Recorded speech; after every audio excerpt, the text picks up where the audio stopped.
الشيطان الرجيم بسم الله الرحمن الرحيم إذا جاء نصر الله والفتح ورأيت الناس يدخلون في دين الله أفواجا فسبح بحمد ربك واستغفره إنه كان توابا Sadaqallahul azim. Aku berlindung kepada Allah dari godaan setan yang terkutuk. Dengan nama Allah yang Maha Pengasih, Maha Penyayang. Apabila telah datang pertolongan Allah dan kemenangan, dan engkau melihat manusia berbondong-bondong masuk agama Allah, maka bertasbihlah dengan memuji Tuhanmu dan mohonkanlah ampunan kepadanya. Sungguh, Dia Maha Penerima Taubat. Maha benar Allah dengan segala firman-Nya. Alhamdulillah. Terima kasih pada Ibu Novi dan Ibu Emma. Semoga menjadi amal ibadah bagi kita semua, juga yang mendengarkan, terlebih yang membacakannya. Selanjutnya, kita memasuki acara inti saja mungkin ya, yaitu kajian Al-Quran yang akan disampaikan guru kita nanti adalah Bapak Al-Mukarram Ustadz Abu Rabani. Assalamualaikum Ustadz. Assalamualaikum Ustadz. Assalamualaikum. Assalamualaikum Ustadz. Sehat selalu Ustadz. Halo. Assalamualaikum Ustadz. Sehat selalu. Senang sekali rasanya dapat bersilaturahmi dengan Ustadz. Dengan ITB tentunya Ustadz sudah tidak asing lagi ya. Karena beberapa kali Ustadz juga sudah pernah memberikan pengajaran membaca Al-Quran pada komunitas pecinta Quran. Dan beberapa kali juga pernah memberikan tauziah pada acara keagamaan Islam di ITB. Ustadz, izinkan kami memperkenalkan Ustadz pada hadirin yang mengikuti kajian ini sebagai berikut. Ustadz Abu Rabani terlahir dengan nama Nandi Setiana, lahir di Bandung 24 Agustus 1972. Masih muda ya, Ustadz ya. Namun Ustadz sudah sangat menakjubkan prestasi dan dedikasinya dalam mengembangkan beberapa metode belajar Al-Quran dan kajian pendalaman isi Al-Quran. Pak Ustadz, beliau adalah pendiri lembaga Tahfidz Quran LTQ Jendela Hati, dan beliau adalah inovator QRQ Quantum Reading Quran.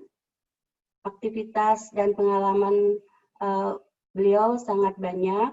Bapak Ibu dapat menyimaknya pada CV yang ada dalam tayangan ini. Nah, kalau masih ada yang penasaran ingin mengetahui lebih banyak tentang Ustadz Abu, nanti Ustadz Abu juga akan memperkenalkan diri ya Ustadz ya.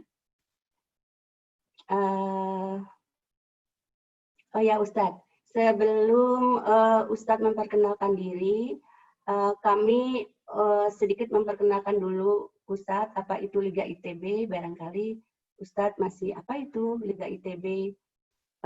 Ini tentunya bukan liga pertandingan sepak bola ya Ustadz ya.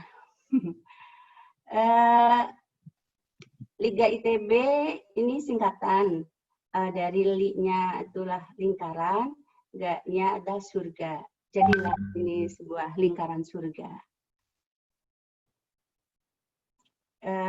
Lingkaran surga ini sebuah komunitas informal pegawai ITB yang anggotanya kurang lebih sudah ada 200 orang, terdiri dari dosen, tenaga kependidikan. Jadi Ustadz ini sekarang sudah kenalan dengan 2 komunitas informal ITB ya Ustadz ya, yang berkegiatan keagamaan Islam, yaitu dulu kita sering berjumpa ya Ustadz ya di Kompak ya, komunitas pecinta Al-Quran. Dan sekarang kita berjumpa di Liga ITB ya Ustadz ya.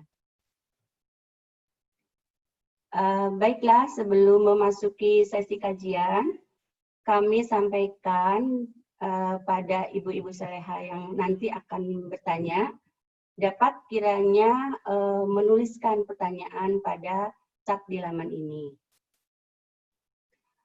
Juga mohon bagi yang ibu-ibu yang semuanya hadir, ininya di mute dulu ya pada saat nanti Ustadz menyampaikan materinya.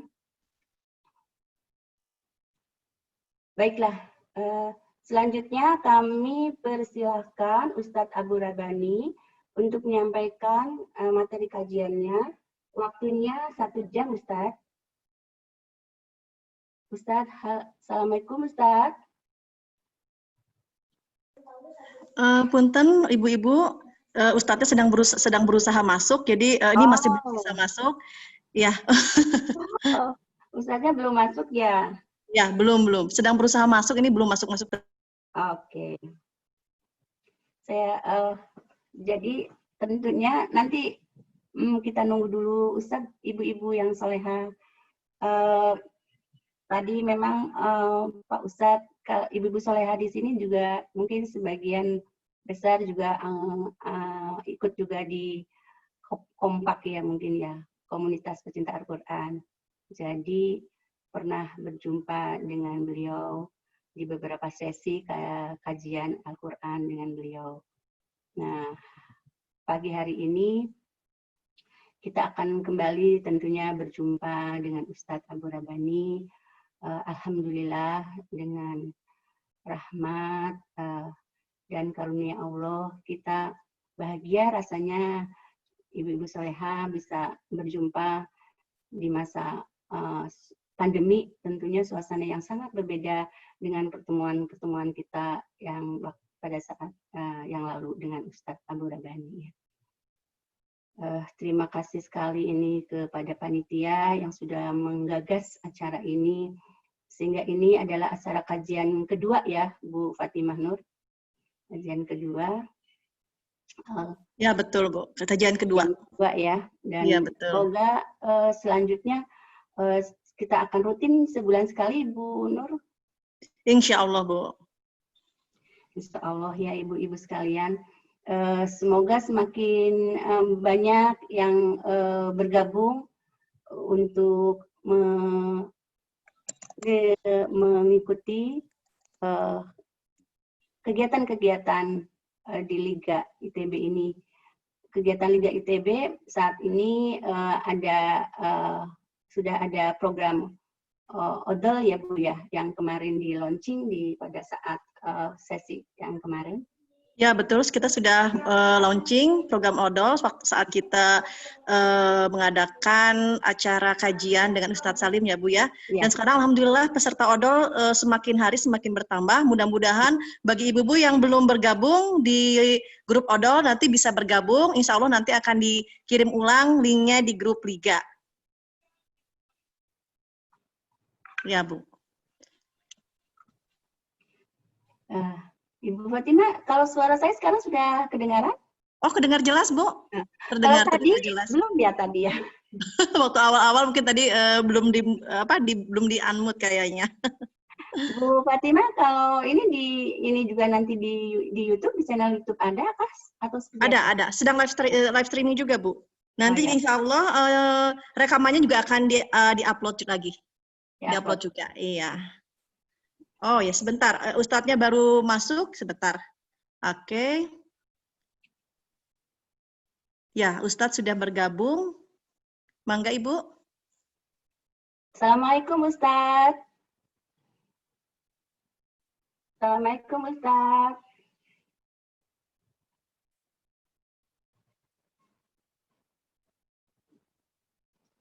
Sudahkah Ustadz bergabung?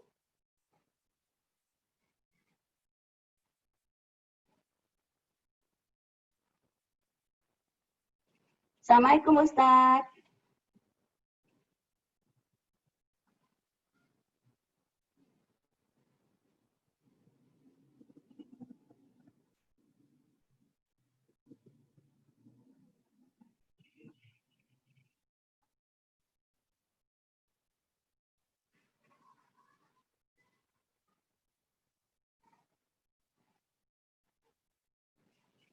Assalamualaikum.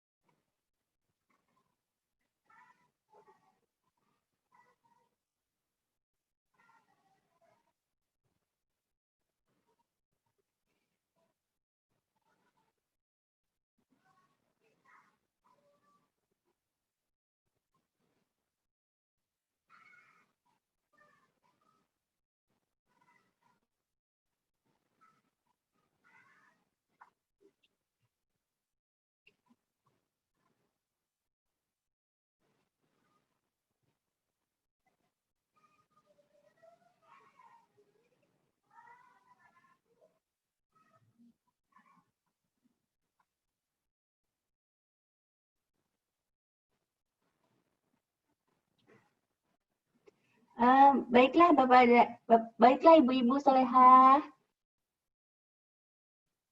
Pada sehat semua ya. Sambil menunggu Ustadz, mungkin kita bisa menyampaikan apa-apa Bu Fatimah, mungkin harapan-harapan ke depannya Liga ini akan seperti apa. Kita sudah punya kegiatan kajian, ada kegiatan odol, dan nanti mungkin ada kegiatan-kegiatan apa lagi nih Bu Fatimah? Iya, terima kasih Bu Dia. Jadi diharapkan Liga ini merupakan pertemuan atau kumpulan ibu-ibu pegawai ITB, termasuk juga dengan para ibu-ibu pensiunan, juga keluarga pegawai. Jadi diharapkan dengan di wadah Liga ini kita insya Allah silaturahim kita bisa terjalin, bisa saling kenal mengenal, bisa juga saling memberikan informasi yang bermanfaat atau tausiah-tausiah dan juga ilmu bermanfaat. Alhamdulillah di sini tampaknya Ustadz Abu Robani sudah hadir. Mangga Bu Dia dilanjutkan saja. Assalamualaikum Ustadz. Waalaikumsalam warahmatullahi wabarakatuh. Alhamdulillah, sehat selalu ya Ustadz. Alhamdulillah, sehatul afiat. Mudah-mudahan ibu-ibu semua juga pada sehat semuanya ya Bu ya, insyaallah. Alhamdulillah Ustadz. Senang sekali rasanya dapat kembali bersilaturahmi dengan Ustadz. Dengan ITB Ya, tentunya Ustadz sudah tidak asing lagi ya Pak Ustadz. Udah beberapa kali ya. Karena beberapa kali Ustadz telah memberikan pengajaran Al-Quran pada komunitas pecinta Quran Kompak ITB ya. Ya. Dan beberapa kali juga pernah memberikan tausiah ya pada acara keagamaan di ITB ya Ustadz ya. Betul Ibu, alhamdulillah. Pertama kali lagi ini sudah berapa lama? Udah lama banget. Ya. Nggak silaturahim. Ketemu sekarang dalam suasana pandemi jadi virtual nih. Cuma ini saya tetap nggak bisa masuk. Saya tanya berharap bisa presentasi, Bu. Tapi passwordnya salah terus ya? Oh gitu. Nanti iya. Operator bantu ya. Jadi ini saya pakai HP karena saya dari laptop nggak bisa masuk. Padahal saya sudah nyiapin materi di laptop untuk bisa di-sharing dengan ibu-ibu. Oh iya. Nanti bisa di-share ke WA dan nanti bisa di-share di chat mungkin ya. Gitu kalau. Iya begitu. Ustadz, izinkan kami memperkenalkan kembali Ustadz nih kepada hadirin yang mengikuti kajian ini. Sebagai berikut Ustadz. Ustadz Abu Rabani, ibu-ibu soleha terlahir dengan nama Nandi Setiana. Beliau lahir di Bandung 24 Agustus 1972. Betul ya Pak Ustadz? 72? Betul, betul. Aduh, masih muda sekali. Aduh, ini adik saya banget ini. Namun luar biasa, Ustadz sudah sangat menakjubkan prestasi dan dedikasinya dalam mengembangkan beberapa metode belajar Al-Quran ya Ustadz, dan kajian dalam Al-Quran. Subhanallah, masih muda. Aduh, saya yang sudah ini ya, malu jadinya. Ibu-ibu, beliau adalah juga pendiri lembaga Tajwid Quran, LTQ Jendela Hati, dan beliau juga seorang inovator QRQ Quantum Reading Quran. Aktivitas dan pengalaman Ustadz sangat banyak. Bapak dan Ibu dapat menyimaknya pada CV terlampir. Kalau masih ada yang penasaran, ingin mengetahui lebih banyak tentang Ustadz Abu Rabani, nanti Ustadz Abu akan memperkenalkan diri ya Ustadz. Boleh. Tapi sebelumnya Ustadz, perkenankan kami memperkenalkan diri tentang Liga ITB. Barangkali Ustadz ini liga apa? Liga sepak bola? Liga pertandingan sepak bola apa ya? Jadi Liga ITB ini singkatan Ustadz, singkatan dari Li-nya itu lingkaran, dan-nya itu surga. Jadilah lingkaran surga. Kami ingin berada lingkaran surga. Begitu.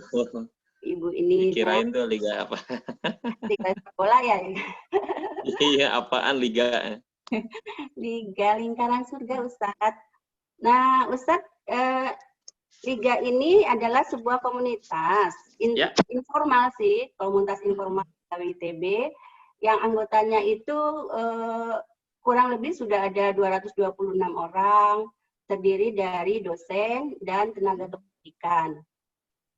Jadi Ustadz sudah kenalan nih dengan dua komunitas informal ITB ya, yang ada dengan Kompak, ada dengan Liga.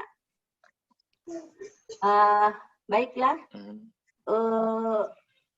Sebelum memasuki sesi kajian, kami sampaikan bahwa ibu-ibu yang nanti akan bertanya dapat menuliskan pertanyaannya pada chat laman ini. Selanjutnya, untuk mempersingkat waktu, kami persilahkan Ustadz Abu Rabani untuk menyampaikan materi kajiannya. Waktunya 1 jam, Ustadz.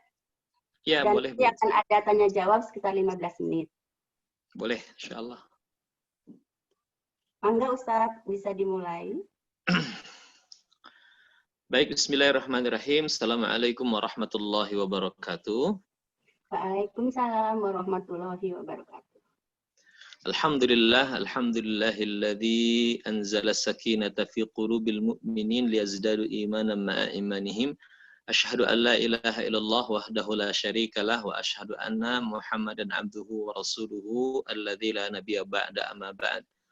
Alhamdulillah, puji serta syukur sepantasnya pertama-tama kita panjatkan kepada Allah atas begitu banyak nikmat yang telah Allah karuniakan kepada kita semua. Tentunya yang paling utama di antara sekian banyak kenikmatan yang Allah limpahkan kepada kita adalah nikmat iman dan Islam yang telah Allah patrikan dalam hati kita. Semoga iman dan Islam senantiasa terjaga di dalam dada sampai ajal menjemput dan Allah Subhanahu wa taala mencatat serta menggolongkan kita semua termasuk hamba-hambanya yang husnul khatimah. Amin ya Allah ya Rabbal Alamin. Ibu-ibu yang insya Allah ini yang hadir di sini dalam taklim Zoom Liga di sini, calon-calon ahli surganya Allah Subhanahu wa taala. Saya diminta hari ini untuk menyampaikan tadabbur surat An-Nasr, ya, tadabbur surat An-Nasr. Saya sudah menyiapkan materi dalam bentuk PowerPoint sebetulnya, cuma nggak tahu ini si password nggak bisa masuk gitu kan, senantiasa incorrect terus passwordnya. udah beberapa kali, jadi hanya pakai live secara darurat seperti ini menggunakan HP. Tapi saya bisa nanti mungkin bisa menyampaikan slide-nya dalam langsung dalam bentuk seperti ini mungkin, gitu ya. Ya. Kelihatan Bu? Ya, kelihatan. Nah, gitu ya. Jadi slide-nya mungkin begini aja lah, ya. Iya. Nah, langsung saya dari laptop, jadi langsung disampaikan di shoot aja dengan HP gitu kan. Apa yang sudah saya. Soalnya ini sudah dipersiapkan baik-baik sama saya. Sayang kalau tidak kemudian ditampilkan gitu ya. Kita insya Allah sekali lagi hari ini mudah-mudahan akan mengambil faedah yang banyak dari surat yang agung yaitu surat An-Nasr ya. Tapi izinkan sebelumnya saya memberikan satu muqaddimah bahwa Allah Subhanahu wa taala menyebutkan bahwa salah satu indikasi sempurnanya iman seseorang kepada Al-Qur'an adalah dengan senantiasa membacanya dengan sebenar-benarnya bacaan. Ya. Surat Al-Baqarah ayat 121 Allah Subhanahu wa taala berfirman, alladzina atainahumul kitaba yatslunahu haqqa tilawatihi ulaika yu'minuna bih. Kata Allah, orang-orang yang telah kami beri kitab kepada mereka, yatslunahu, mereka membacanya, haqqa tilawatihi, dengan sebenar-benarnya bacaan. Kemudian ayat itu diakhiri dengan ulaika yu'minuna bih. Mereka itulah orang-orang yang beriman kepadanya. Artinya dari surat ini, dari ayat ini, kita bisa memahami bahwa sempurnanya iman kita kepada Al-Quran, satu ditandai dengan keistiqomahan kita dalam membacanya. Sebagaimana Rasulullah SAW dan para sahabat mewujudkan keimanan mereka yang sempurna kepada Al-Quran dengan senantiasa membacanya. Bahkan ketika Rasulullah SAW memerintahkan sahabat untuk membacanya dalam 1 bulan, kata Nabi, khatamkan Quran dalam 1 bulan. Para sahabat mengatakan, ya Rasulullah, aku sanggup mengkhatamkannya dalam 20 hari. Sebagian lagi sanggup mengkhatamkannya 15 hari. Sebagian lagi mengatakan, ya Rasulullah, izinkan aku mengkhatamkannya dalam 1 minggu. Sebagian lagi bahkan dia mengatakan, ya Rasulullah, aku sanggup mengkhatamkannya dalam 3 hari. 3 hari khatam, 3 hari khatam, 3 hari khatam selama hidupnya. Di antaranya adalah Abdullah bin Umar yang mengkhatamkan Quran dalam 3 hari. Jadi sekali lagi wujud sempurna iman seseorang kepada Al-Quran pertama ditunjukkan dengan upaya yang terus-menerus untuk mengkhatamkannya. Dan itu adalah amalan yang paling dicintai oleh Allah Subhanahu wa taala. Jadi membaca, mengkhatamkan Quran adalah amalan yang paling dicintai oleh Allah Subhanahu wa taala. Ya, baginda Nabi pernah ditanya tentang amalan yang paling dicintai oleh Allah, maka baginda Nabi mengatakan al-hal wal murtahil. Sahabat bertanya, mal hal wal murtahil ya Rasulullah? Apa yang kau maksud dengan al-hal wal murtahil? Kata Nabi, yang dimaksud dengan al-hal wal murtahil, amalan yang paling dicintai oleh Allah Subhanahu wa taala adalah seseorang yang membaca Al-Qur'an sejak awal. Dia baca dari mulai Al-Fatihah, Al-Baqarah sampai selesai, kemudian setelah selesai dia ulangi lagi dari awal. Nah, ini amalan yang dicintai oleh Allah Subhanahu wa taala, ya. Nah, namun belum dikatakan sempurna seseorang bacanya kalau dia baca Al-Qur'an tetapi tidak memenuhi kriteria haqqat tilawatih. Ya, haqqat tilawatih. Kalau dalam terjemahan haqqat tilawah itu dengan sebenar-benarnya bacaan. Ya. Jadi kalau ngajinya asal-asalan, asal ya yang penting mendapat berkah lah, gitu kan. Yang penting mah tiap hari ngaji. Kalau ngajinya hanya sekedar ngaji, maka belum dikatakan sempurna. Walaupun di dalamnya ada kebaikan, tapi sekali lagi wujud sempurna iman kita kepada Quran kalau baca Qurannya adalah benar. Bahasa kitanya baca Qurannya benar, ngajinya benar. Bagaimana ngaji yang benar? Ngaji yang benar itu, satu, kata para ulama, baca Quran itu dengan tartil, secara tartil. Jadi ngaji yang benar, baca Quran itu dengan tartil. Baca Quran itu dengan tartil. Sebentar, Bu. Dipegang terus pegel juga. Sebentar Ibu ya, saya cari posisi yang lebih enak. Ya, biar bisa tetap menampilkan. Ya. Jadi ngaji yang benar, satu, ngaji yang lisannya berfungsi dengan baik. Ya, baca Quran itu dengan tartil. Sebagaimana perintah Allah, warattilil Qur'ana tartila, dan bacalah Quran itu secara tartil. Baca Quran itu secara tartil kata Allah. Surat Al-Muzammil ayat 4 nantinya. Warattilil Qur'ana tartila, bacalah Quran itu secara tartil. Jadi ngaji yang benar itu satu, tartil. Dua, bukan hanya tartil, bukan hanya merdu, tapi juga ngaji yang disertai dengan pemahaman terhadap ayat yang dibaca.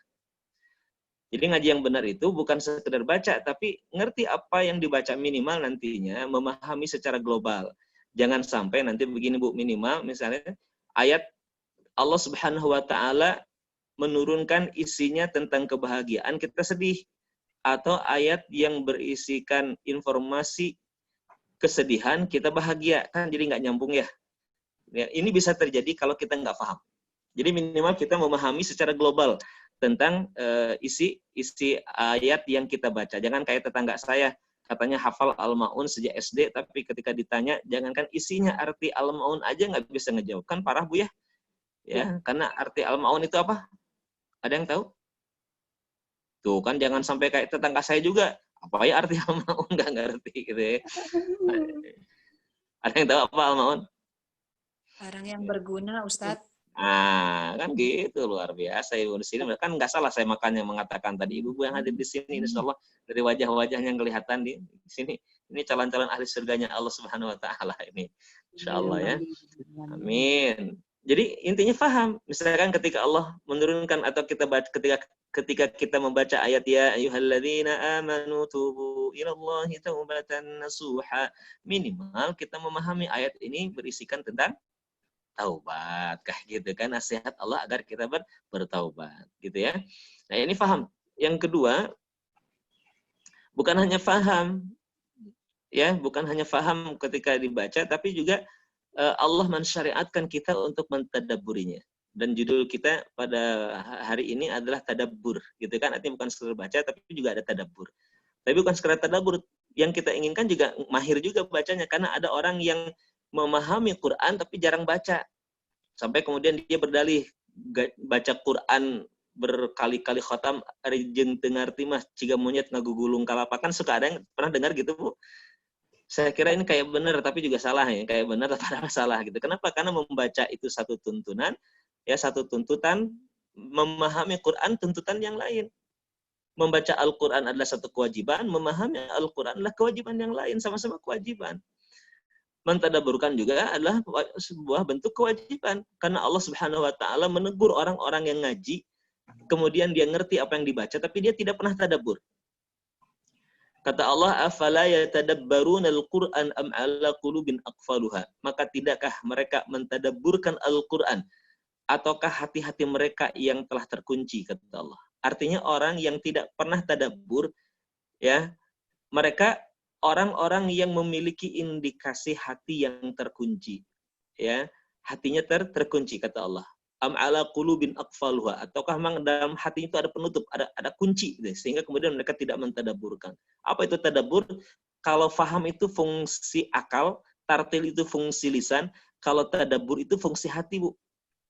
Jadi tartil itu fungsi lisan, tartil itu lisan. Faham itu fungsi akal, memahami. Tadabbur itu adalah fungsi hati. Ya. Jadi apa yang kita lakukan agar kita bisa mentadabburkan Al-Qur'an? Di antaranya kata para ulama, asy'uru bi annal ayatal Qur'an muwajjahatu ilaiha. Merasakan dengan hati kita bahwa setiap ayat yang dilantunkan secara tartil, yang difahami nasihat-nasihatnya dengan akal, bahkan ancaman-ancamannya dengan akal kita, sesungguhnya Allah tidak menasihati, mengingatkan, bahkan mengancam di dalam Al-Quran, kecuali kita merasa seluruh nasihat-nasihat itu ditujukan Allah kepada diri kita, bukan kepada orang lain. Itu Bu tadabbur. Ya, karena suka ada juga orang yang baca Quran tentang taubat, misalkan ya ayyuhalladzina amanu tubu ilallahi taubatan nasuha. Oh, ini ternyata ayat tentang taubat, ternyata surat Al-Tahrim ayat 6. Ingat-ingat At-Tahrim ayat 6, nanti kalau ketemu dengan Pak Joko saya akan sampaikan. Kenapa? Karena dia harus segera bertaubat. Jadi bukan orang lain. Jangan identikan Quran itu dengan orang lain. Tapi tadabbur itu mengidentikan Al-Quran dengan diri kita. Gitu loh Bu. Jadi ketika baca Quran, identikan terus diri kita dengan Al-Quran. Identikan diri kita dengan Quran. Setiap nasihat-nasihatnya rasakan itu ditujukan Allah kepada kita, bukan kepada orang lain. Ya. Bahkan ketika mengancam, sesungguhnya Allah tidak mengancam kecuali Allah mengancam diri kita. Ah, itu fungsi hati tadabbur. Ya. Jadi ini yang benar Bu. Ya, sempurna iman seseorang kepada Al-Quran kalau dia rajin baca, bacanya pun tidak sekedar baca, tapi baca dengan hakut tilawah, baca yang benar. Gimana baca yang benar? Satu, tartil, lisannya berfungsi dengan baik. Kemudian yang kedua, faham, akalnya berfungsi dengan baik. Kemudian yang ketiganya, tadabbur, hatinya pun berfungsi dengan baik. Ya.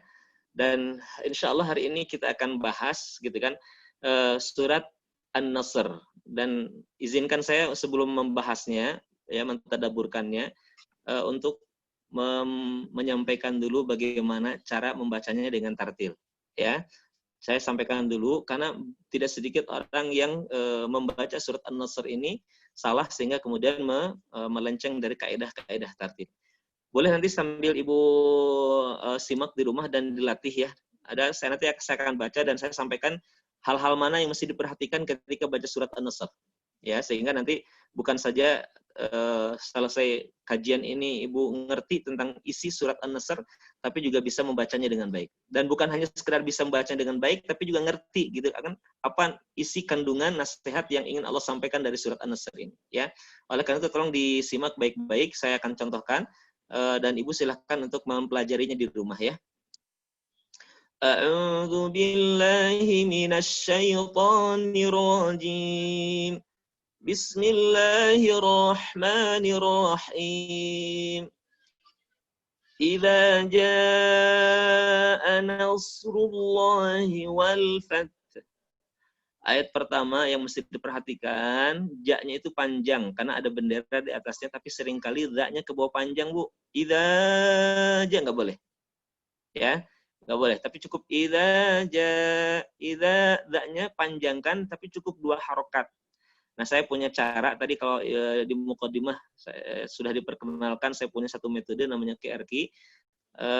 Di dalam metode saya QRQ supaya konsisten 2 harokat, coba dilatih ketika membaca huruf mad, huruf panjang. Huruf panjang itu ada 3, alif, ya mati, dan wawu mati. Dalam QRQ disingkat ya alif, ya, wawu dengan kata ayu. Alif, ya, wawu, ayu. Ingat Bu ya? Jadi rumus pertama kalau baca Quran, kalau ada alif, ya mati, dan wawu mati, panjangkan, tapi kesalahan sering kepanjangan, supaya tidak kepanjangan, nah tekniknya dengan mengayunkan suaranya. Jadi kalau ada ayu, ayun. Bu, ayu, ayun. Jadi idza, jangan idza, nggak boleh. Cukup diayun. Idza, kecuali kalau di atasnya ada bendera seperti ja. Idza jaa nasrullah, jangan rullahi, jangan. Tapi nasrullahi wal fath, gitu ya. Jadi jangan kepanjangan, kecuali kata ja. Kemudian nggak banyak mungkin ya, saya ingin menyampaikan kesalahan-kesalahan umum saja. Kalau Ibu ingin detail, silahkan ikuti program saya di Demam Ngaji. Besok tuh ada program ngaos. Ya, oh iya, ini slide-nya saya masih menggunakan slide ngaos. Di atasnya ada ngaos pemula. Jadi besok tuh hari Ahad ada program ngaos. Ngaos itu ngaji on Zoom. Ngaji on Zoom. Ada dua sesi. Sesi pertama jam 9, ya, jam 9 itu membahas tentang trilogi kiamat, ya, membahas dan mentadabburkan surat At-Takwir sampai surat Al-Insyiqaq, dan jam 1 untuk ngaos pemula, ya, membahas surat Al-Fatihah dan 10 surat favorit yang sering dibaca dalam sholat. Jadi perbaiki bagaimana cara bacanya yang fasih dengan cara yang mudah dan menyenangkan, kemudian dibedah minimal tadi memahami isi secara global dari ayat yang dibaca. Ya, silakan Ibu bisa ikut, mudah-mudahan masih ada seatnya yang kosong gitu ya, bisa ikut gabung. Tapi ini terjadi biasanya saya lakukan setiap hari Ahad, ya, pekan 1, 2, ya, 1, 2, dan 3 itu di program kita ada ngaos, ngaji on Zoom, membahas surat-surat pilihan. Ya, kemudian di pekan keempat atau pekan ketiga itu ada pembahasan tentang training quantum reading Quran 3 jam tartil ngaji dari Al-Fatihah sampai Anas. Itu di bulan Juli ini tanggal 18. Insya Allah ada trainingnya bagaimana cara baca yang tartil standar imam-imam Timur Tengah dari mulai Al-Fatihah sampai An-Nas dalam waktu 3 jam. Ya, silakan Ibu bisa cek nanti ke IG saya tentang informasinya. Ya, jadi kembali di ayat ke-1 ini yang mesti diperhatikan setelah tadi panjang pendeknya kata walfat. Walfat itu seringkali haknya hilang, walfat. Walfat. Padahal di situ ada haknya, Bu. Jadi jangan lupa untuk menampakkan hak walfat. Fat. Jadi bacanya idza jaa nasrullahi wal fath. Nah, itu ya. Jadi paling tidak ayat pertama tolong diperhatikan kata wal fath, jangan sampai haknya hilang. Ya, wal fath tak dulu kemudian diakhiri dengan hak wal fath. Fath. Jadi ada haknya. Kemudian perhatikan ayat kedua, wa ra'aitan nasa yadkhuluna fi dinillahi afwaja. Nah, ayat kedua ini masih diperhatikan, yang sering kali salah adalah kata annas. Ya, di situ sebenarnya ada gunnah, sering kali gunnah itu ketabrak. Wa ra'aitan nasa. Nah, ya sering kali tergesa-gesa membaca gunnah. Oleh karena itu, perhatikan di ayat kedua, an-nya jangan tergesa-gesa. Wa ra'aitan, nanti rumusnya dalam QRQ itu, Bu, Ibu cukup mengingat mim nun berwarna tahan gitu kan. Mim nun berwarna tahan, atau disingkat lebih simpel lagi manna tahan, manna tahan. Jadi kalau yang pertama alif ya waw tadi ayu ayun, ya prinsip pertama kalau ada ayu alif ya waw ayun jangan kepanjangan kecuali ada bendera. Maka prinsip yang kedua manna tahan tuh mim nun yang berwarna tahan, jangan tergesa-gesa. Wa ra'aitan nas, jadi jangan tanas tapi wa ra'aitan nas yadkhuluna fi di ayun tuh jangan yadkhuluna fi di, nggak boleh. Ingat tadi di ayun ya, supaya nggak kepanjangan di ayun. Perhatikan sekali lagi, wa ra'aitan nasa yadkhuluna fi dinillahi afwaja. Sama, seimbang. Ya, seimbang bacanya. Kemudian, fasabbih bihamdi rabbika wastaghfir. Dua hal yang ingin saya sampaikan di fasabbih ini. Pertama, haknya. Sering kali kurang pedas. Saya sering nyebutnya kurang pedas. Jadi suka fasabbih biham, bukan. Haknya hak pedas, Bu. Ya, kayak Ibu kepedesan bih. Fasabbih bihamdi rabbika wastaghfir. Kemudian lihat fir diakhiri dengan ha, ada haknya. Jadi tampakkan hanya wastaghfir, ada haknya fir. Wastaghfir. Fasabbih bihamdi rabbika wastaghfir. Innahu kana tawwaba. Innya tahan. Ya, jangan keburu-buru. Innahu, tahan dulu. Innahu kana tawwaba. Saya sekali lagi baca lengkap dari awal sampai akhir. Bismillahirrahmanirrahim.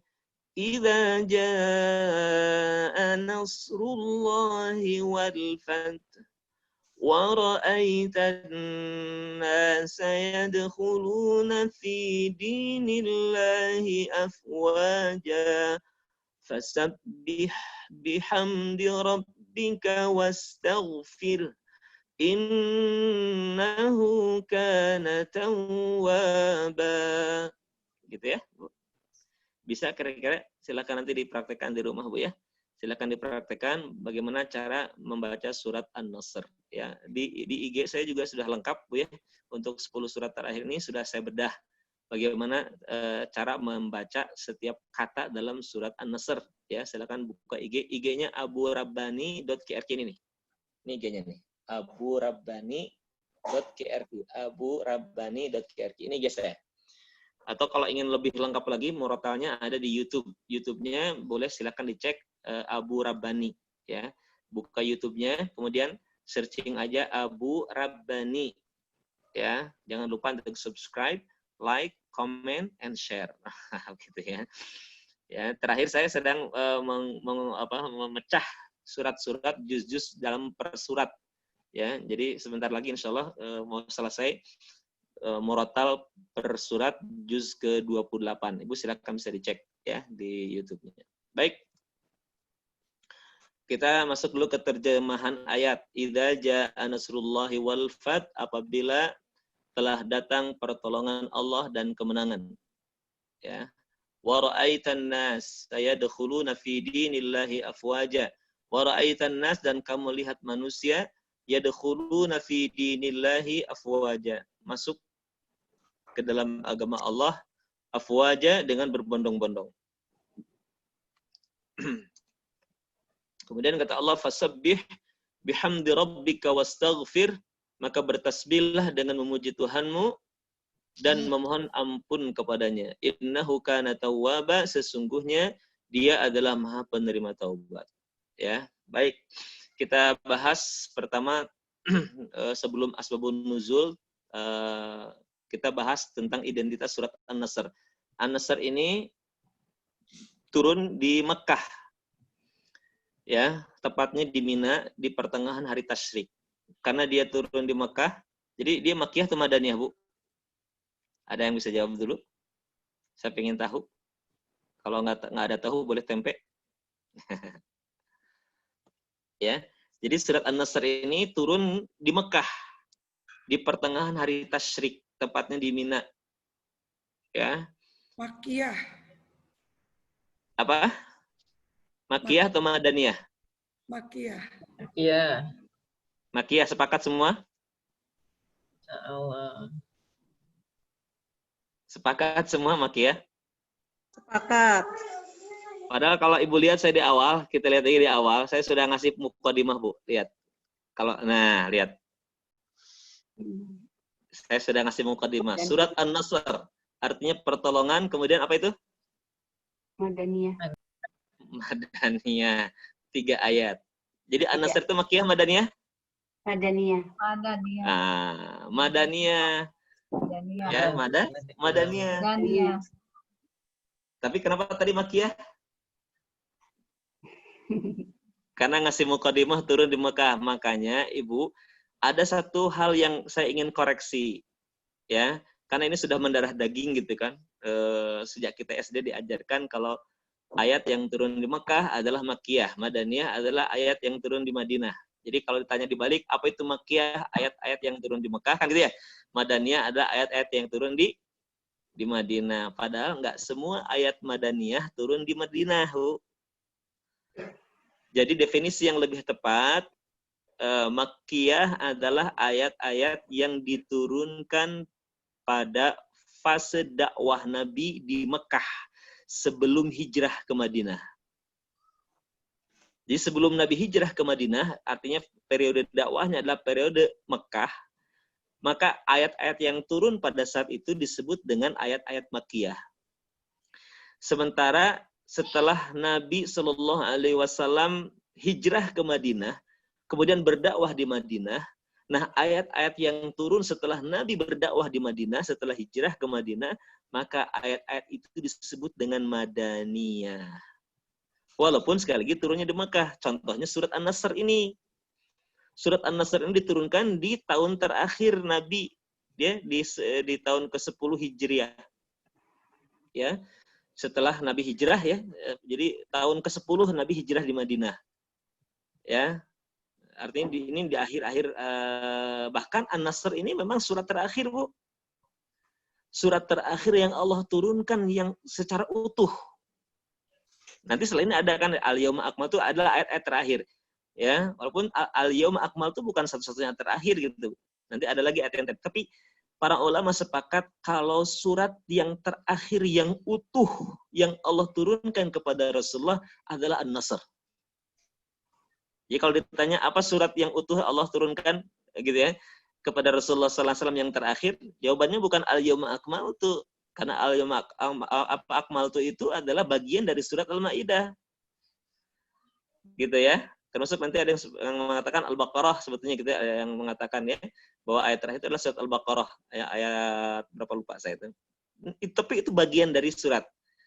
Ya. Nah, surat terakhir yang utuh yang Allah turunkan kepada Rasulullah ya adalah An-Nasr. Jadi An-Nasr ini surat terakhir, Bu, yang Allah turunkan utuh dari awal sampai akhir. Ya, di tahun ke-10 Hijriah. Ya. Nah, saat itu Rasulullah SAW berada di mana? Di Mina. di Mekah. Ya, turunlah ketika Rasulullah di pertengahan hari tasyrik, idza jaa nasrullahi wal fath. Boleh saya tahu ini kira-kira informasinya tentang informasi kebahagiaan atau kesedihan, Bu? An-Nasr ini kebahagiaan atau sedih, Bu? Sedih dan bahagia. Kenapa sedih dan bahagia? Kalau bahagianya pertolongan Allah sudah datang, sedihnya berarti tugas Nabi Muhammad sudah hampir selesai. Sudah hampir selesai berarti mautnya akan segera datang. Begitu ya. Jadi biar nggak salah, jawab dua-duanya. Bahagia dan sedih. Gitu. Jadi saya nggak bisa ngapa-ngapain itu. Karena dua-duanya ada di situ. Tapi orang kebanyakan nggak tahu kalau ayat ini diturunkan oleh Allah Subhanahu wa taala membuat para sahabat itu menangis. Jadi ketika turun idza jaa nasrullahi wal fath, ya, para sahabat itu menangis. Ya, bahkan ketika disampaikan kepada Fatimah Az-Zahra, putri Nabi tercinta, wahai Fatimah putriku, sungguh Allah telah menurunkan idza jaa nasrullahi wal fath. Fatimah tahu itu adalah isyarat tentang dekatnya ajal Rasulullah sallallahu alaihi wasallam. Ya, sebagaimana yang disampaikan oleh Ibnu Abbas, ya. Ibnu Abbas ketika diajak oleh Umar bin Khattab kepada syuroknya pembesar-pembesar di kalangan para sahabat yang ikut perang Badar yang disebut dengan Ahlul Badar. Ya, jadi ada majelis namanya Majelis Ahlul Badar, dihadiri oleh para sahabat yang mengikuti perang Badar bersama Nabi. Kemudian di dalam syura itu satu saat Umar bin Khattab membawa Ibnu Abbas. Dan para sahabat yang lain nampak tidak suka ketika Umar bin Khattab membawa Ibnu Abbas yang saat itu masih kecil gitu. Ya, sampai kemudian mereka mengatakan, wahai Umar, sesungguhnya engkau tahu ini adalah majelisnya para sesepuh gitu kan, senior, dan engkau pun tahu di antara kami juga ada anak-anak, tapi kami tidak membawa anak-anak dalam majelis ini. Sampai kemudian Umar bin Khattab mengatakan, sesungguhnya iya, maksudnya Ibnu Abbas adalah anak yang sudah kita ketahui bersama bahwa Ibnu Abbas itu pernah didoakan oleh Rasulullah SAW agar dia memiliki keluasan dalam ilmu. Ya. Setelah itu kemudian Umar bin Khattab bertanya kepada para sahabat yang hadir, coba terangkan kepadaku, jelaskan kepadaku ayat makna dari ayat idza jaa nasrullahi wal fath sampai selesai. Menurut kalian apa isi dari idza jaa nasrullahi? Apa maksud dari idza jaa nasrullahi wal fath? Jawaban sahabat saat itu, ini adalah ayat yang diturunkan perintah Allah untuk beristighfar gitu dan bertasbih saat mendapatkan kemenangan. Ini ayat tentang kemenangan. Sebagian lagi ada yang tidak menjawab, sebagian lagi mengatakan tidak tahu gitu. Ya. Nah, ketika Umar bin Khattab mendengar jawaban sahabat seperti itu, kemudian beliau bertanya kepada Ibnu Abbas, wahai Ibnu Abbas, apakah seperti itu? Ya. Isi dari surat idza jaa nasrullahi wal fath. Ya, kata Ibnu Abbas, bukan. Ya. Bukan itu maksud dari turunnya idza jaa nasrullahi wal fath. Kemudian beliau melanjutkan, idza jaa nasrullahi wal fath merupakan isyarat ajal Rasulullah sallallahu alaihi wasallam yang Allah beritahukan kepada beliau. Datangnya kemenangan dan Fathu Makkah merupakan tanda ajal beliau, kata Ibnu Abbas. Ya. Tuh. Dan saya tadi di awal menyampaikan bahwa hal ini pun disampaikan kepada Fatimah, sampai kemudian Fatimah menangis gitu kan. Ketika turun idza jaa nasrullahi wal fath dan Fatimah tahu itu ada isyarat tentang dekatnya kematian Rasulullah sallallahu alaihi wasallam, maka Fatimah pun menangis. Terhibur kembali Fatimah, tersenyum kembali Fatimah ketika Rasulullah sallallahu alaihi wasallam mengatakan la tabki fa innaki awwalu ahli lahiqun bi, kata Nabi. Ya. Jangan menangis wahai putriku, ya. Kenapa? Fa innaki awwalu ahli, karena sesungguhnya engkau adalah keluargaku yang paling awal lahiqun bi, yang akan menyusulku. Dan sejarah kemudian menceritakan kepada kita bahwa tidak lama setelah wafatnya Rasulullah sallallahu alaihi wasallam, maka menyusullah wafatnya Fatimah Az-Zahra, ya. Nah, setelah disampaikan la tadki fa innaki awwalu ahli lahiqun bi, maka barulah kemudian Fatimah Az-Zahra tersenyum bahagia gitu kan, mendapati dirinya lah yang pertama kali menyusul ya ayahnya menuju Allah Subhanahu wa taala, ya.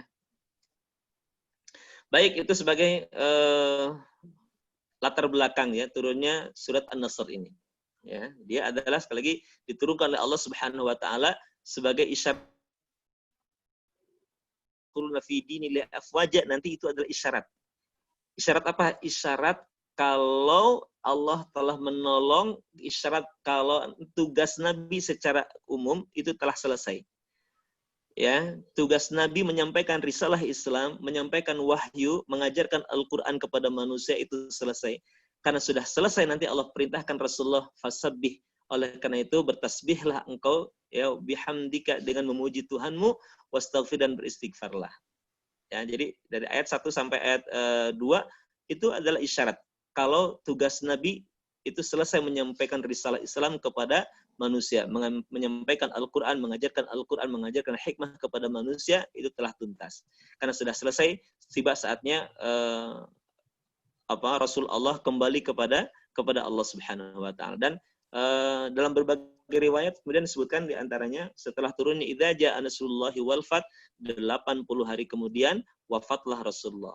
Jadi hanya 80 hari. Jadi setelah idza jaa surat An-Nasr ini turun, 80 hari kemudian setelah turunnya An-Nasr ini, maka wafatlah baginda Nabi sallallahu alaihi wasallam, ya. Baik. Kita mulai tadabbur per ayat. Idza jaa, idza apabila, jaa telah datang. Ibu sekalian, kata idza di dalam Al-Qur'an itu artinya apabila atau jika. Tapi maknanya pasti. Jadi idza itu jika tapi pasti.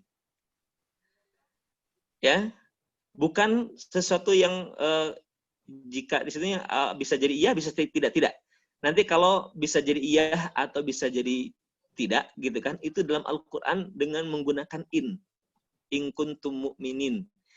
Ya, in kuntum shadiqin kan gitu. In kuntum di situ jika kalian beriman. Artinya ada di antara kalian yang beriman, ada kalian di antara kalian yang tidak beriman, tuh in kuntum jika kalian. Nah, jika kalian menggunakan kata jika dalam Al-Qur'an ketika menggunakan kata in menunjukkan bisa jadi ada di antara gitu kan manusia yang kalau tadi beriman mengimaninya dan ada yang tidak mengimaninya.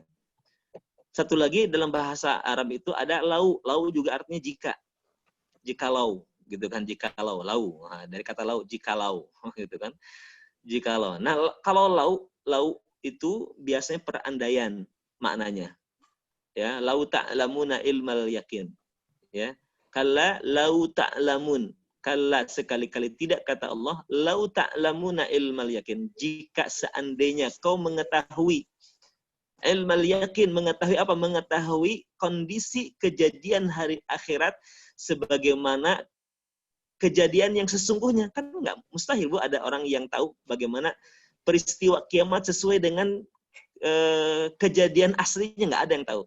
Maka Allah menyebutkan lau ta'lamuna ilmal yakin, atau masih banyak ya kata-kata lau yang memiliki makna tadi perandaian yang sifatnya mustahil.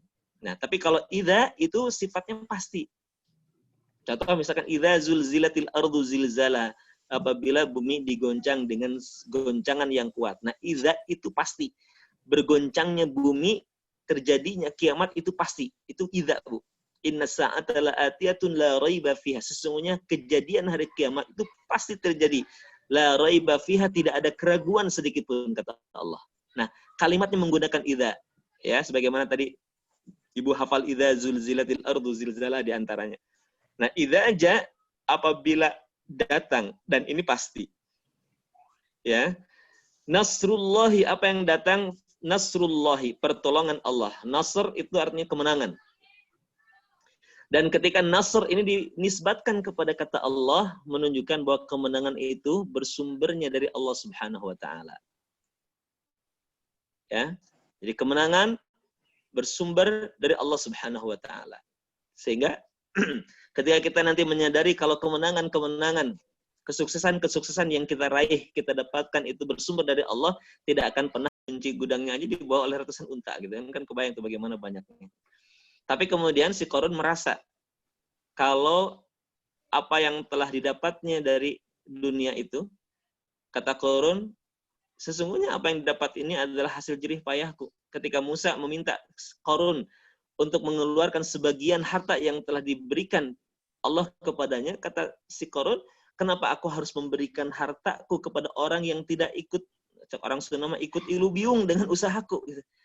Kenapa aku harus berikan kepada mereka? Sementara hasil harta ini adalah hasil jerih payahku, hasil kecerdasanku. Nah, kan suka gitu. Seringkali prestasi-prestasi yang kita dapatkan tuh, seringkali kita merasa itu hasil dari prestasi, hasil dari didikan kita, hasil-hasil, pokoknya semua tertuju kepada kita dan melupakan Allah Subhanahu wa taala.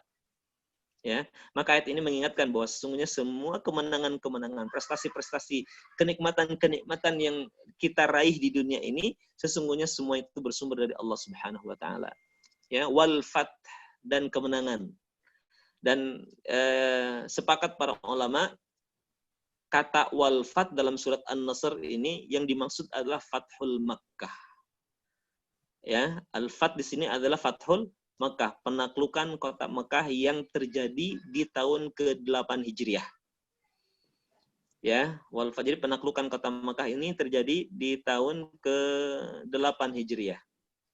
Di mana Rasulullah SAW mengerahkan 10.000 pasukan, ya, mengerahkan 10.000 pasukan ke kota Mekah yang kondisinya pada saat itu penduduk Mekah itu dalam keadaan sudah memang kalah secara mental, Bu. Ya, muqaddimahnya nanti kalau kita urut ke belakang, ya. Karena dalam Al-Qur'an juga ada kata-kata al-fath, inna fatahna fathan mubina. Nah, sepakat kalau ya, surat Al-Fatah di surat Al-Fatah ya kata-kata fatah di situ adalah perjanjian Hudaibiyah. Inna fatahna fathan mubina. Ya, sungguh kami telah memberikan kemenangan dengan kemenangan yang nyata. Ya. Karena memang Fathul Makkah, penaklukan kota Mekah itu memang berawal juga dari perjanjian Hudaibiyah, Bu. Jadi muqaddimah penaklukan kota Mekah itu terjadi, muqaddimahnya itu ketika orang-orang Quraisy ya, mau melakukan perjanjian yang dilakukan di satu wilayah namanya Hudaibiyah. Makanya perjanjian itu disebut dengan perjanjian Hudaibiyah. Ya, latar belakangnya bahwa Rasulullah SAW mimpi, ya, Rasulullah SAW mimpi, di Allah gambarkan di surat Muhammad, ya, bermimpi beliau Rasulullah membawa para sahabatnya menuju kota Mekah. Perjanjian Hudaibiyah itu sendiri terjadi di tahun ke-6. Jadi intinya setelah 6 tahun Rasulullah dan para sahabat di Madinah belum pernah berkunjung lagi ke Mekah gitu kan, kampung halamannya. 6 tahun tidak pulang kampung gitu kan, merantau terus gitu di Madinah. Nah, setelah 6 tahun merantau di kota Madinah, tidak pulang kampung, nggak balik lagi ke Mekah, maka Rasulullah SAW bermimpi kalau beliau dengan para sahabatnya mengunjungi dan tawaf di Ka'bah. Serta Allah Subhanahu wa taala menyerahkan kunci Ka'bah kepada Rasulullah SAW. Maka kemudian mimpi ini, dan tidaklah satu mimpi para nabi kecuali mimpi itu benar. Mimpi seorang nabi itu benar. Maka kemudian Rasulullah SAW menyampaikannya kepada para sahabat, dan kemudian Rasulullah dan dalam riwayat 1.400 sahabatnya berangkatlah ke kota Mekah. Ya, untuk apa? Untuk ada yang mengatakan untuk umroh, ada yang mengatakan itu karena terjadi di bulan Dzulqa'dah, ada yang mengatakan itu berniat untuk hajian. Berangkatnya di Dzulqa'dah. Kenapa? Karena tidak seperti kita dengan pesawat kan. Ya, berjalan kaki dari Madinah ke Mekah. Berangkatlah Rasulullah SAW gitu kan untuk berhaji. Ya, ada yang mengatakan untuk berumroh dengan 1.400 sahabatnya. Nah, singkat cerita, keberangkatan Rasulullah SAW ke kota Mekah ini didengar oleh orang-orang Quraisy.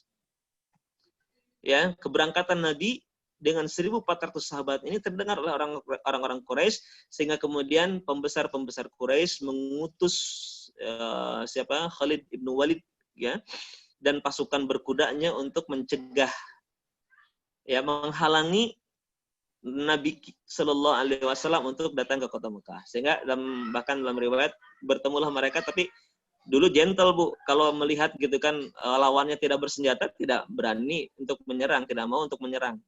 Ya, sehingga yang terjadi adalah hanya menghalang-halangi, memprovokasi gitu ya. Ya, pasukan berkudanya Quraisy ini dipimpin oleh Khalid bin Walid ini memprovokasi. Rasulullah dan para sahabat, tapi tidak terpancing. Nah, untuk menghindari pertempuran antara Rasulullah, karena Rasulullah berangkat dengan para sahabat sekedarnya aja, tidak membawa persenjataan lengkap gitu kan, karena memang berniat untuk melakukan umroh, hanya untuk tawaf, tidak untuk berperang dengan orang-orang Quraisy. Ya, nah maka kemudian Rasulullah SAW, singkat ceritanya, menuju kota Mekah dengan menggunakan jalan alternatif. Kita mah jalan tikus ya Bu ya, sebutnya jalan tikus. Ya, tidak menggunakan jalur utama ke kota Mekah. Untuk menghindari apa? Untuk menghindari gesekan dengan orang pasukan berkuda orang Quraisy. Sampai kemudian Rasulullah SAW bersumpah gitu kan. Dalam riwayat Rasulullah mengatakan, demi Allah, kami datang ke kota Mekah gitu kan. Kami datang ke kota Mekah tidak untuk memerangi siapapun. Kami datang ke kota Mekah hanya ingin beribadah di Baitullah. Tapi kemudian kata Nabi, demi Allah, tapi kalau seandainya diperangi, gitu kan ya, kami datang tidak untuk berperang, tapi demi Allah kalau seandainya diperangi, demi Allah kami tidak akan pernah mundur, gitu kan, sampai Allah memenangkan antara kami dan atau mereka, gitu. Jadi intinya mah kekeh, gitu kan, datang ke kota Mekah, ya niat untuk ibadah, kan gitu singkatnya, niat untuk beribadah, niat umroh, tapi kalau diperangi maka cadu mundur, gitu kan, pantang mulang, gitu, cadu mundur, pantang mulang. Ya, tidak akan pernah mundur gitu kan ketika berhadapan dengan mereka, ya. Begitu barangkali niatan awal Rasulullah SAW, ya. Karena memang niatannya ibadah, tidak berperang, maka tadi jalan yang diambilnya pun jalan setapak. Sampai nanti Rasulullah SAW tiba di satu lembah. Nah, ya, Rasulullah SAW tiba di satu lembah, maka tiba-tiba Nabi mendapati untanya yang bernama Kuswa mogok. Ya, si Kuswa mogok gitu kan. Unta Nabi, ya, kan semua barang-barang Nabi, pedangnya, kendaraannya itu diberi nama oleh Nabi. Nah, unta Nabi, Kuswa namanya, itu mogok. Sampai kemudian para sahabat ribut. Kuswa mogok, si Kuswa mogok gitu kan, dan tidak mau bergerak, bergeming sedikit pun. Ya, cek orang-orang kita mah dikeleketek, anger gitu kan, ngejentul gitu kan. Di apa-apain pun pokoknya menjentul terus, Bu. Ya.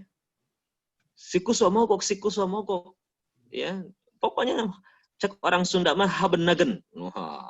Terang Bu habenagen, naon habenagen Bu? Bahasa lainnya merod, gitu kan? Merod habenagen, nggak mau bergerak tuh Kuswa. Sampai kemudian Nabi melihat, ya melihat apa? Melihat orang Sunda bilangnya kila-kila. Kila-kila itu apa Bu? Ada yang tahu apa kila-kila?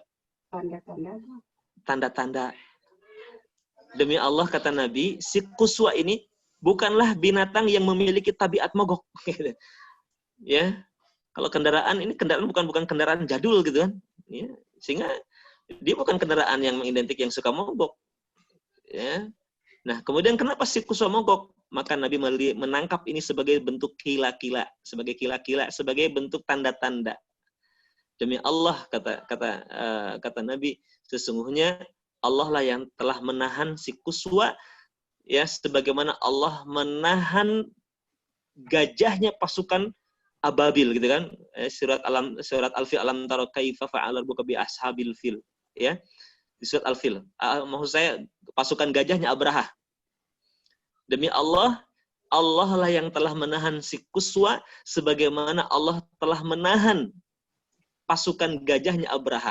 Kan sama Bu, kalau kita lihat sejenak gitu kan, kisah tentang surat Al-Fil, alam tara kaifa fa'ala rabbuka bi ashabil fil, itu kasusnya sama Bu.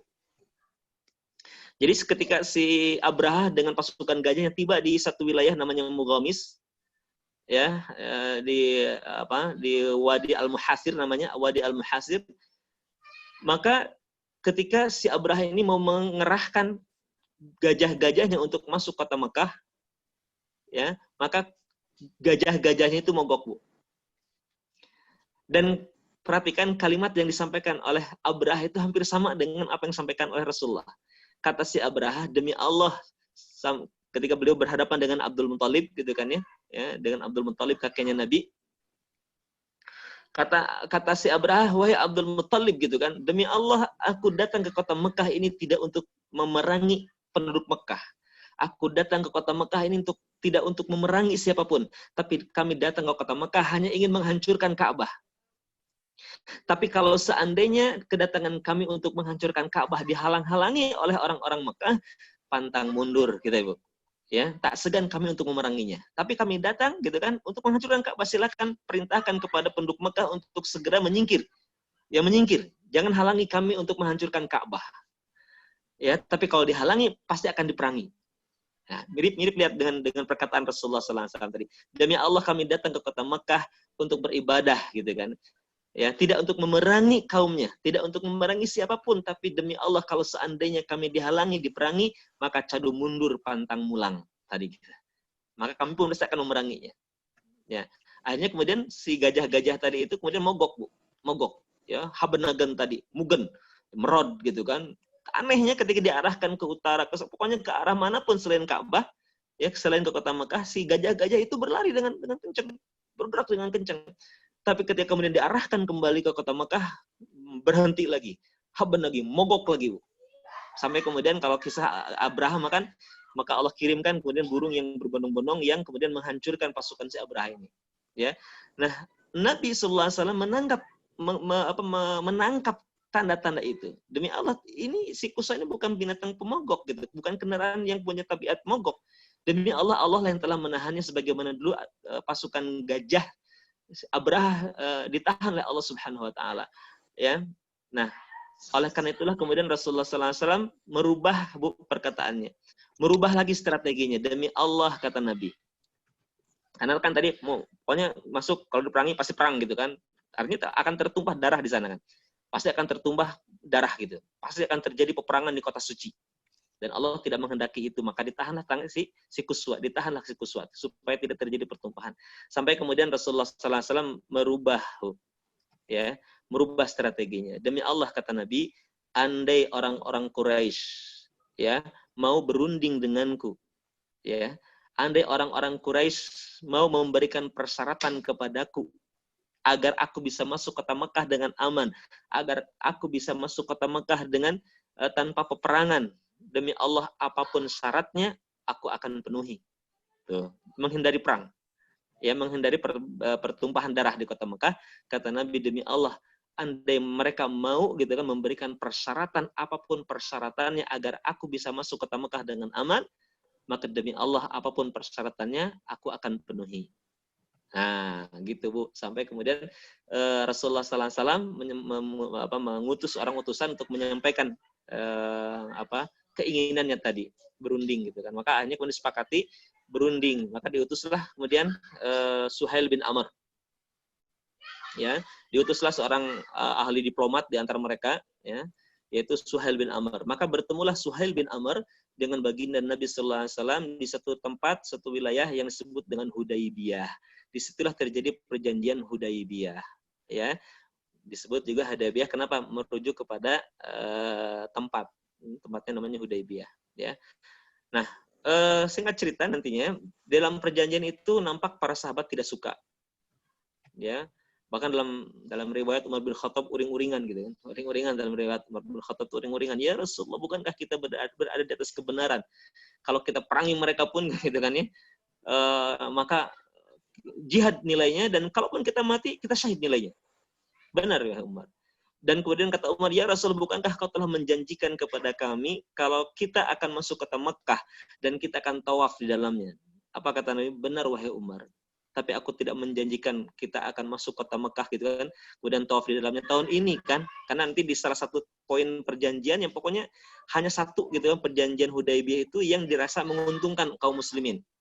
Apa? Kesepakatan untuk gencatan senjata selama 10 tahun. Ya, tidak boleh ada yang saling menyerang, saling membunuh gitu. Ya, itu pokoknya gencatan senjata dalam 10 tahun. Ya. Nah, isi perjanjian lainnya itu dianggap merugikan. Ya, yang paling menyakitkan para sahabat di antara Umar bin Khattab adalah bahwa mereka mendapati kenyataan harus balik lagi ke kota Madinah, Bu. Ya, jadi tahallulnya di pertama kali Rasulullah berangkat ke mana untuk umrohan itu, tahallulnya di Hudaybiyah. Jadi nggak sempat tawaf, nggak sempat ngapa-ngapain, nggak boleh masuk intinya. Intinya nggak boleh masuk. Ya, di Hudaybiyah lah kemudian Rasulullah SAW tahallul. Kenapa? Karena mereka menyepakati untuk boleh Nabi masuk ke kota Mekah tapi bukan tahun ini. Jadi poin kesepakatannya boleh masuk tapi bukan tahun ini. Baru diizinkan datang ke kota Mekah tahun depan. Jadi wayahna sekarang mah harus balik lagi ke kota Madinah gitu. Padahal para sahabat sudah tinggal di depan mata gitu kan untuk masuk kota Mekah, ya rindu ke Baitullah, rindu kampung halaman. Luar biasa, Bu. Bayangin aja gimana gitu kan. Kita baru sampai di Jakarta, kemudian kemarin kan ya ditutup gitu kan.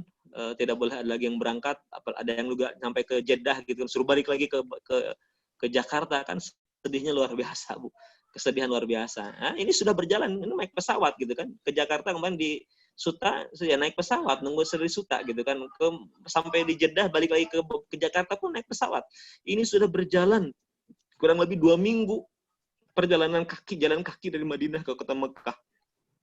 Ya, sudah Mekah itu sudah di hadapan mata gitu, sudah siap-siap beribadah, kemudian mereka diperintahkan untuk balik lagi. Bukan karena pandemi gitu kan, tapi karena perjanjiannya begitu. Bukan karena corona, bukan COVID-19, tapi karena perjanjiannya begitu. Kalau ingin masuk kota Mekah, wayahna bukan tahun ini. Kami mengizinkan kau masuk kembali kota Mekah itu di tahun depan. Sekarang harus balik lagi.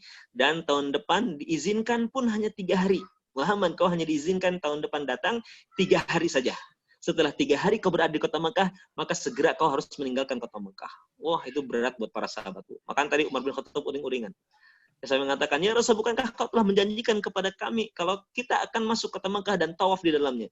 Kata Rasulullah, benar wahai Umar, tapi aku tidak menjanjikan kita tawaf tahun ini kan, kata Nabi. Iya juga kata Umar. Akhirnya kemudian para sahabat tahallul semuanya di Hudaybiyah. Nah, karena sikap Umar yang keras gitu kan, pendapatnya seperti itu, maka dalam riwayat Umar bin Khattab setelah mendapati kenyataan bahwa itu ada sebuah kemenangan pertama, Inna Fatahna turun ya dalam kondisi setelah Hudaybiyah itu, setelah perjanjian Hudaybiyah ya ditandatangani, maka turunlah ayat Inna Fatahna Fathan Mubina. Ketika tahu itu adalah bagian dari kemenangan yang Allah dan yang Rasul dan sahabatnya raih, maka tersadarlah para sahabat, dan akhirnya kemudian Umar bin Khattab pun menebus gitu kan, ngototnya tadi kepada baginda Nabi dengan memperbanyak sedekah, memperbanyak gitu kan amal-amalan dibandingkan dengan sebelumnya. Ya, takut gitu kan apa yang sikap dia yang tadi keras kepada Rasulullah SAW memberikan dampak yang negatif kepada dirinya. Ya. Nah, ini yang saya sampaikan, Bu, bahwa nantinya setelah perjanjian Hudaybiyah ini Rasulullah SAW jadi lebih leluasa nanti berdakwah. Termasuk nanti lebih leluasa dalam menaklukkan negara-negara di sekitar kota Mekah, atau di luar Jazirah Arab. Ya, tahun berikutnya nanti setahun ke-7 berarti ya. Ini perjanjian Hudaybiyah ini terjadi pada tahun ke-6. Nah, tahun ke-7 ya Hijriah, setelah Nabi hijrah ke Madinah. Nah, tahun ke-7 itu Rasulullah SAW berangkat kembali dengan 1.400 sahabat yang berangkat tahun sebelumnya. Ya, jadi persis gitu kan, orang-orangnya persis sama gitu, berangkat 1.400 sahabat ke kota Mekah. Nah, yang ini sampaikan bahwa Rasulullah SAW memberikan satu muqaddimah gitu kan, bahwa Nabi di kota Madinah dengan para sahabat telah membentuk satu pasukan yang sangat kuat. Ya, ketika masuk kota Mekah, Nabi mendengar kalau di Mekah itu banyak isu-isu hoak-hoak gitu kan yang beredar. Ya, di antara hoak yang beredar di kalangan orang-orang penduduk Mekah itu, kalau Nabi dan sahabat yang datang ke kota Mekah itu kenapa? Karena mereka terserang penyakit demam. Karena di Madinah itu terkenal memang ekstrim suhunya, Bu, dibandingkan Mekah ya. Kalau Ibu berangkat di waktu-waktu tertentu pas ekstrim suasana panas ataupun dingin, Madinah itu akan berbeda dengan Mekah. Itu memang sejak dari dulu gitu kan. Madinah itu ekstrim ya cuacanya. Kalau dingin banget, kalau panas banget gitu. Nah, ada hoak gitu ya, yang isu yang merebak di kalangan penduduk Mekah kalau Nabi datang ke Mekah itu untuk berobat gitu kan. Karena mereka terserang penyakit demam semua. Ya, maka kemudian mereka ketika hari kedatangan Rasulullah dan para sahabatnya tiba, mereka kemudian menyingkir untuk menghindar dan melihat membuat tenda-tenda mereka 3 hari gitu kan. Karena 3 hari Rasulullah dan sahabatnya dari situ. Ya, mereka membuat tenda-tenda di Jabal Qubais gitu kan. Semua mereka ingin melihat apa yang akan Muhammad lakukan dengan sahabatnya. Ya. Nah, jadi Nabi datang itu tahu kalau Nabi dan para sahabatnya disaksikan gitu kan oleh orang-orang Quraisy. Maka baginda Nabi memerintahkan para sahabatnya untuk show of force gitu, menampakkan kekuatan.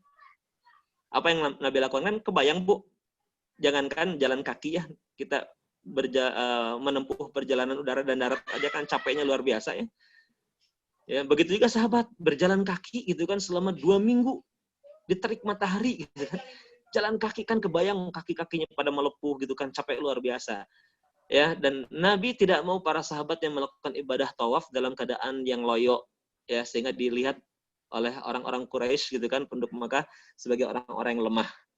Nah, Nabi tidak ingin menampakkan kelemahan, maka Nabi memerintahkan kepada para sahabatnya untuk datang tawaf kudum, misalnya ya, tawaf kudum sudah tahu barangkali istilah-istilahnya, ya. Tawaf pertama kali ketika sampai di Ka'bah ya di Mekah, maka Nabi perintahkan tawaf di 3 putaran pertama dengan cara berlari-lari kecil. Nah, inilah sunnah. Kenapa kalau umroh gitu kan tawaf di pertama ya, tawaf kudum diperintahkan 3 putaran pertama itu untuk lari-lari kecil. Karena latar belakangnya dulu begitu. Rasul ingin melihatkan kepada orang-orang Quraisy kalau mereka adalah orang-orang yang kuat. Kemudian Nabi pun perintahkan para sahabat untuk menampakkan bahu-bahu kanannya. Maka kalau tawaf kan disyariatkan bahu sebelah kanan itu nampak.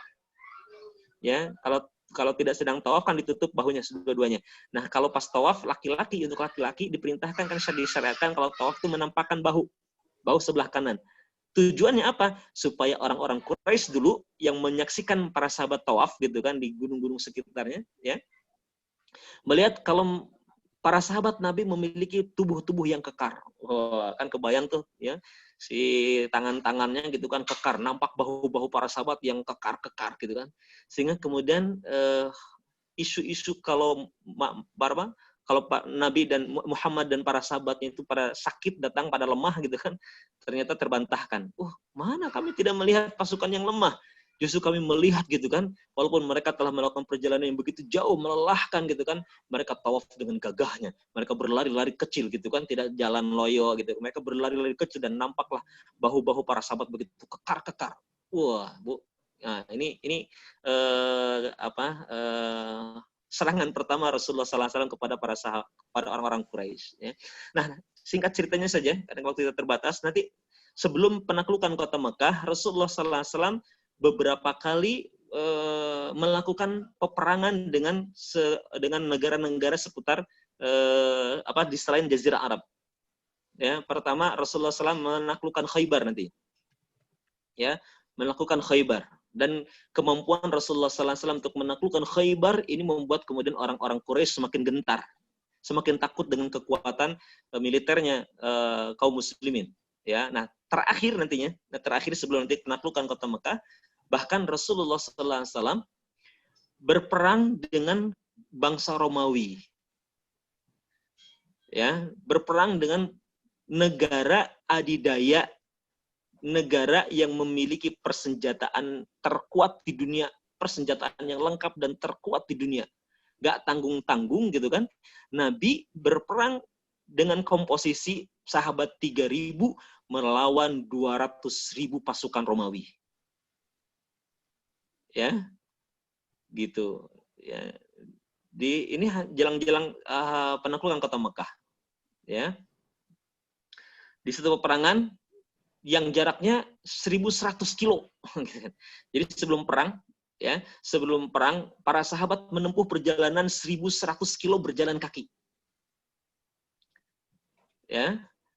Kemudian setelah berjalan 1.100 kilo, gitu kan, baru kemudian 3.000 sahabat berhadapan dengan 200.000 pasukan Romawi dengan persenjataan yang lengkap, berkecamuk gitu kan, perang yang luar biasa.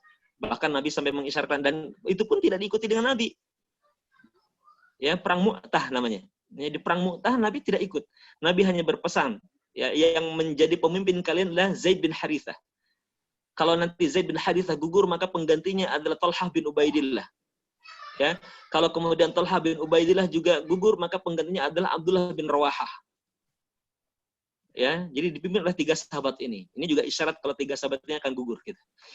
Ya, dan benar gitu kan, dalam perang Mu'tah itu gugurlah kita tadi siapa Zaid bin Harithah. Kemudian gugur pula Thalhah bin Ubaidillah. Ya. Kemudian gugur pula siapa Abdullah bin Rawahah, sampai kemudian kaum muslimin sepakat untuk mengangkat Khalid bin Walid untuk menjadi panglima perangnya. Ya.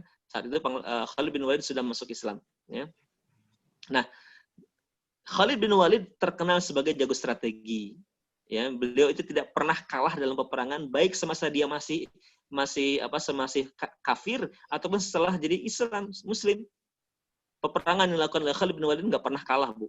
Baik ketika tadi kafir ataupun setelah jadi Islam Muslim, dia nggak pernah kalah dalam peperangan. Nah, termasuk dalam perang Mu'tah itu kaum muslimin kemudian bisa kembali ke kota Mekah gitu kan, tanpa walaupun ya seri lah gitu kan, tidak mendapatkan ya mustahil lah gitu kan, mustahil 3.000 pasukan menghadapi 200.000 pasukan terkuat di dunia gitu. Tapi dampak dari peperangan itu sampai ke kota Mekah. Ini sudah semakin takut Bu orang-orang Mekah gitu kan. Semakin takut orang-orang Mekah. Ya, tentang betapa hebatnya gitu kekuatan militer kaum muslimin di Madinah. Nah, singkat cerita nantinya di tahun ke-10 Hijriah, tahun ke-8 Hijriah, maka orang-orang Quraisy melanggar perjanjian Hudaybiyah. Ya, dengan membunuh 11 orang dari kaum yang dilindungi oleh Rasulullah. Dibunuh oleh mereka, maka batallah perjanjian Hudaybiyah. Perjanjian damai itu pun dibatalkan. Maka karena batal dan mereka telah membunuh gitu kan, kaum yang dilindungi oleh kaum muslimin, dilindungi oleh Rasulullah SAW, maka Rasulullah SAW pun mengerahkan 10.000 pasukan untuk menaklukkan kota Mekah. Ibu kebayang nggak? 3.000 aja gitu kan, bisa menahan gitu kan gempuran 200.000 pasukan terkuat terlengkap di dunia. Sekarang kaum muslimin mengerahkan 10.000 plus dipimpin langsung oleh Rasulullah SAW. 10.000 pasukan untuk menuju kota Mekah. Atau gemper, Bu. Gitu kan ya.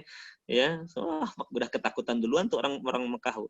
Nah, dan sebelum hari penaklukan itu, di malam harinya Rasulullah perintahkan kepada sahabat untuk menyebar di gurun pasir gitu kan, membuat tenda-tenda, dan setiap orang diperintahkan Nabi untuk menyalakan obor. Supaya apa? Supaya dilihat semakin takut gitu kan.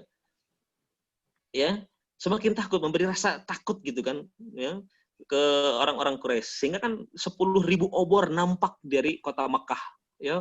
10.000 obor nampak gitu kan, dilihat oleh orang penduduk Mekah. Ini semakin gentar, semakin takut mereka gitu untuk berhadapan dengan kaum muslimin, ya.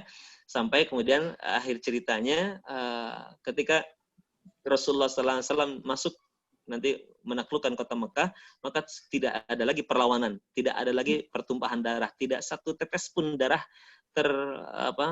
tertetes gitu kan ketika Rasulullah SAW menaklukkan kota Mekah. Kenapa? Karena semua orang sudah dalam kondisi yang takut.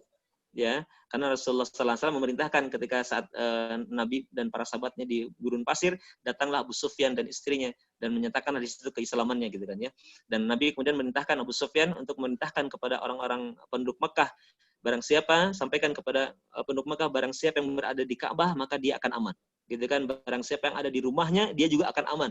Dan barang siapa yang ada di rumah Abu Sufyan dia pun akan aman. Ya, jadi jangan ada orang yang menghalangi masuknya Nabi gitu kan ke kota Mekah dan para sahabatnya, ya.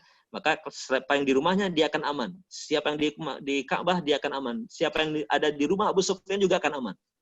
Maka ketika besok harinya Nabi masuk ke kota Mekah, maka orang-orang sudah berada di rumahnya semua dalam keadaan takut, sehingga sekali lagi Rasulullah SAW dengan mudah menaklukkan kota Mekah. Ya, maka dikeluarkanlah patung-patung yang ada di dalamnya, dan Nabi mendapati ada 300 lebih patung berada dalam Ka'bah. Setelah dibakar semua patung-patung itu, ya, dikeluarkan semuanya berhala-berhala, maka Nabi pun perintahkan Bilal bin Rabah untuk menaiki Ka'bah dan mengumandangkan azan kemenangan. Allahu Akbar, Allahu Akbar. Nah, ya, itulah kumandang azan pertama gitu kan, yang berkumandang bergema di kota Mekah oleh Bilal bin Rabah saat Rasulullah SAW menaklukkan kota Mekah. Dan kemudian setelah dikumandangkan azan, Rasulullah SAW dalam riwayat melakukan sholat kemenangan. Ada yang mengatakan sholat kemenangan, ya. Ada yang mengatakan itu sholat duha, ya. Nah, ini bab fikih gitu ya. Yang bab fikih boleh silahkan gitu. Tapi yang jelas nanti Rasulullah dan nanti para sahabat berikutnya pun setelah menaklukkan kota-kota dalam peperangan, ya setelah mendapatkan kemenangan maka diikuti dengan sholat 8 rakaat. Jadi Nabi setelah menaklukkan kota Mekah, sholatlah 8 rakaat. Ya, wal fath. Nah, itu yang dimaksud dalam Al-Qur'an surat An-Nasr, wal fath, dan kemenangan. Ya, sepakat para ulama yang dimaksud dengan al-fath di sini adalah pembebasan kota Mekah, penaklukan kota Mekah. Nah, kemudian ketika Rasulullah SAW mampu mengalahkan gitu kan, menaklukkan kota Mekah, maka orang-orang pun berbondong-bondong masuk ke dalam Islam. Ya, karena ada gini Bu. Jadi orang-orang penduduk Mekah, bahkan orang-orang Arab di Jazirah Arab selain Mekah gitu kan, mereka memiliki satu keyakinan. Kalau Muhammad bisa memenangkan gitu kan, menaklukkan kota Mekah gitu kan. Kalau Muhammad bisa memenangkan perseteruan dengan penduduk Mekah, benar dia itu nabi gitu. Mereka tidak mau masuk Islam, kenapa? Karena belum yakin gitu. Belum yakin kalau Muhammad itu rasul. Tapi kemudian mereka mengatakan seandainya Muhammad dan pengikutnya bisa memenangkan perseteruan gitu kan, dan mampu menaklukkan kota Mekah, kemudian kata mereka benar memang dia seorang nabi. Maka kemudian peristiwa penaklukan kota Mekah ini membuat ke mereka, oh iya benar gitu kan, Muhammad itu adalah nabi dan rasul. Maka kemudian mereka tidak ragu lagi untuk masuk ke dalam Islam. Wa ra'aitanna sayadkhuluna fi dinillahi afwaja. Ya. 3 menit lagi Ustadz waktunya. Ya, boleh. Ya, maka bukan lagi perorangan nanti masuknya, tapi berbondong-bondong, per kabilah, bahkan sampai seluruh Jazirah Arab. Kemudian setelah itu masuk ke dalam agama Islam. Ya, maka atas kemenangan itu Allah perintahkan fasabbih bihamdi rabbika wastaghfir. Fasabbih. Ya, setelah ayat kedua tadi Allah kisahkan tadi tentang penaklukan Nabi, pertolongan Allah atas musuh-musuhnya. Maka sekali lagi ini isyarat Bu, ini isyarat dari Allah kalau Nabi telah selesai. Setelah manusia berbondong-bondong sukarela masuk ke dalam agama Allah, setelah mereka sukarela masuk ke dalam Islam, maka sudah selesai tugas Nabi untuk menyampaikan risalah. Karena sudah selesai, mungkin bahasa kitanya Muhammad gitu kan ya, karena manusia telah memeluk Islam dengan sukarela, karena kau telah menyampaikan syariat Islam secara sempurna, maka bersiap-siaplah engkau untuk kembali kepadaku. Apa yang harus disiapkan? Fasabbih bihamdi rabbika wastaghfir. Maka bertasbihlah ya, bihamdi rabbika, dengan senantiasa mengagungkan nama Tuhanmu. Wastaghfir. Nah, mudah-mudahan ini bisa lebih lengkap di Allah pertemukan kita di sesi yang lain ya, insyaallah ya. Jadi singkat ceritanya, ayat terakhir Allah memerintahkan kepada Rasulullah sallallahu alaihi wasallam untuk mempersiapkan kematiannya dengan apa? Dengan tasbih, dengan tahmid, istighfar dan taubat. Ya. Fasabbih, maka bertasbih ya. Kalau kita lihat sebelumnya tasbih itu dari kata sabih, seorang yang menjauh dari posisinya. Maksudnya apa? Maksudnya kalau ketika kita mengatakan subhanallah gitu kan, ketika kita subhanallah, kita telah menjauhkan Allah dari hal-hal yang nggak pantas dinisbatkan kepada Allah.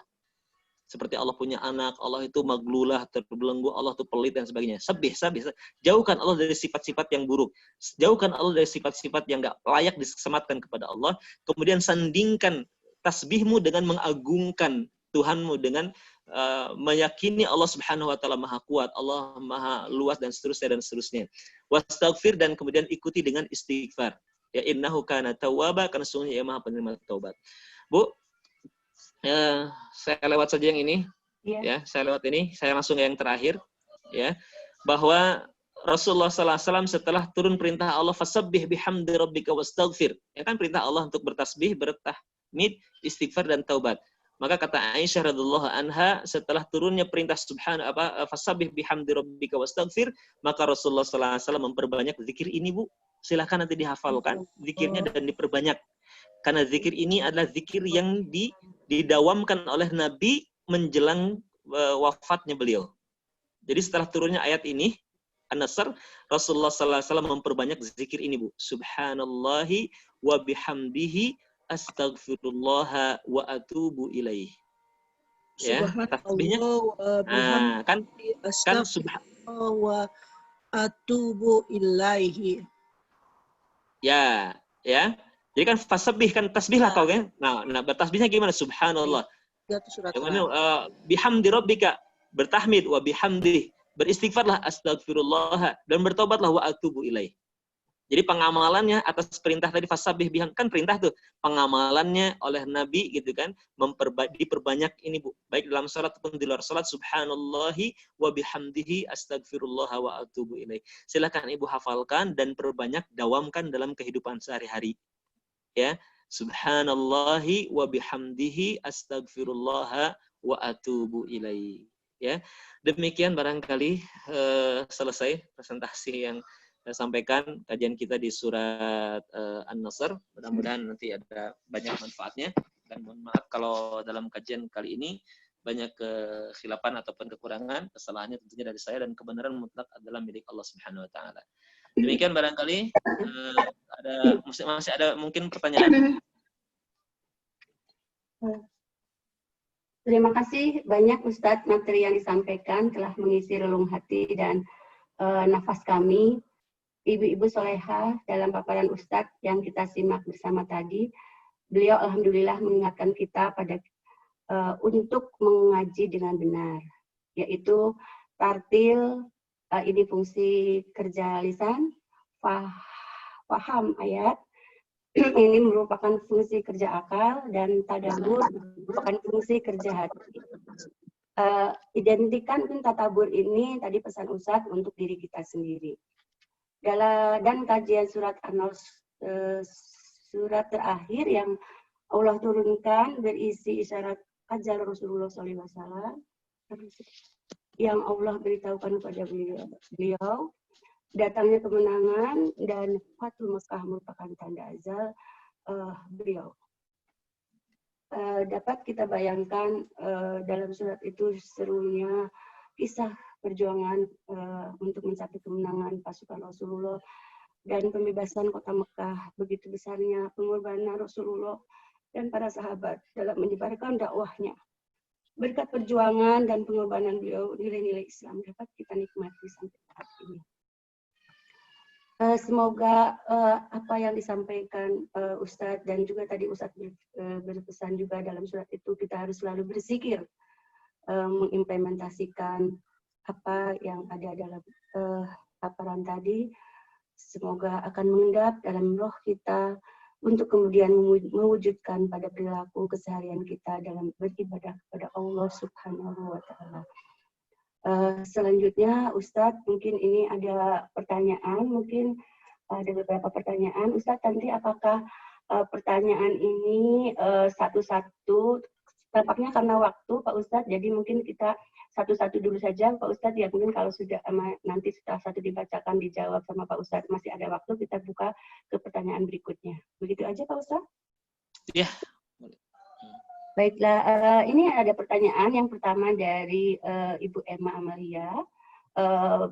Beliau menanyakan, kalau membaca Al-Quran sambil tiduran, dikeraskan, apakah boleh? Ustaz. Ya, singkat saja Bu ya. Posisi membaca Al-Quran hukumnya itu sama dengan zikir. Bahkan zikir yang paling afdol adalah membaca Al-Quran. Jadi secara hukum membaca Quran itu sama dengan zikir. Dan zikir itu Allah sebutkan boleh qiyaman wa qu'udan wa ala junubihim. Ya, boleh dalam keadaan berjalan, duduk ataupun sambil berbaring. Jadi intinya silakan boleh gitu kan baca Al-Quran diantaranya sambil berbaring dengan suara keras, boleh silakan ya. Walaupun nanti ada afdoliyah, ada keutamaan yang harus diperhatikan ketika membaca Al-Quran. Mungkin di lain waktu akan kita bahas secara umum bagaimana tentang adab etika dalam baca Quran. Tapi secara hukum, sekali lagi kalau bicara tentang hukum boleh ya, silakan sambil berjalan, sambil duduk, sambil baring dalam baca Quran itu boleh. Baik, terima kasih Pak Ustadz. Ya. Terima kasih. Selanjutnya sudah cukup ya jawabannya ya Bu Emma. Kita lanjut pada pertanyaan kedua Pak Ustadz. Dari kisah tadi tentang Khalid bin Walid, akhirnya menjadi pengikut Rasul pada sebelumnya, dia yang menghadang kaum muslimin. Bagaimana kisahnya? Ini mungkin tentunya panjang ya Pak Ustadz ya. Ya, ini satu kisah lagi nih.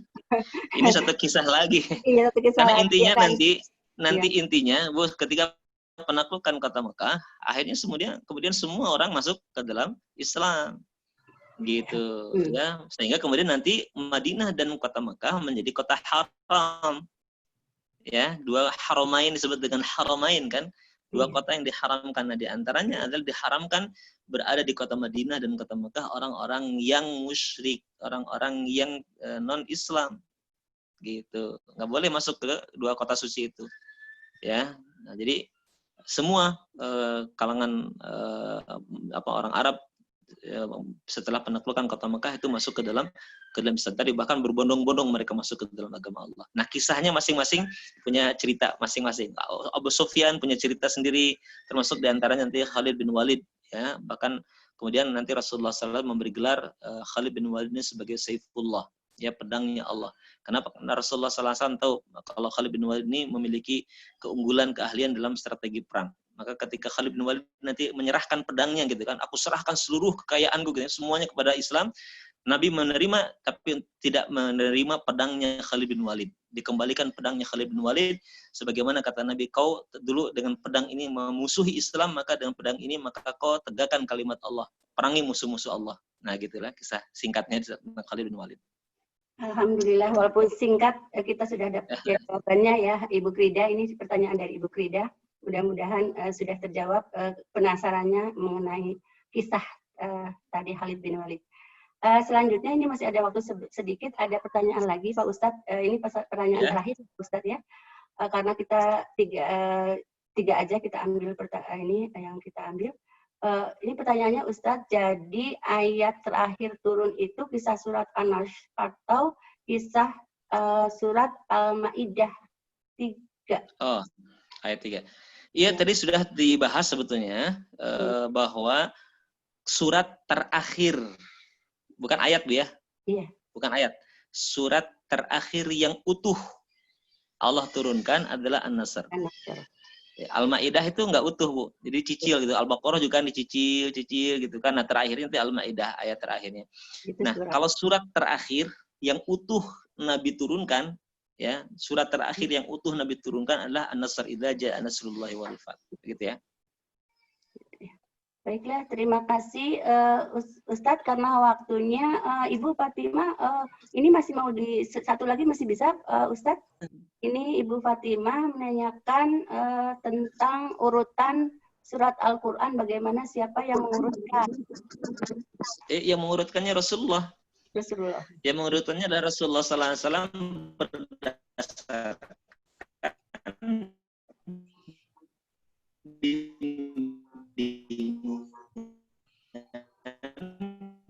ini sudah belum misalnya Jibril, karena Al-Quran kan telah tertulis ya, kemudian dari Lauhul Mahfuz diturunkan kepada Nabi itu dicicil kan, hampir 20 turunnya tidak berurut. Contohnya Al-Nasr ini kan terakhir tuh.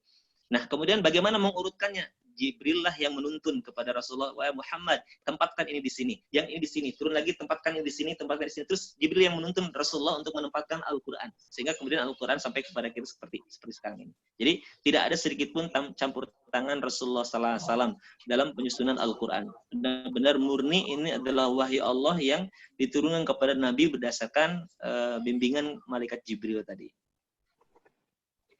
Terima kasih Ustadz. Sesi pertanyaan mungkin kita tutup. Selanjutnya nanti ada doa. Sebelum berdoa, mari kita berpose untuk foto virtual sebelum kita memasuki doa supaya ada kenang-kenangan. Ustadz, mari kita bersama ibu-ibu, Pak Ustadz, ibu-ibu Solehah, kita berpose. Ibu Fatimah, nanti kita beri aba-aba kalau sudah ya. Nanti kita posenya kepanjangan nih kalau nggak diberi aba-aba. Bangga, Ibu Fatimah, sudah siapkah? Siap, Bu, bangga. Silakan berpose sebaik mungkin.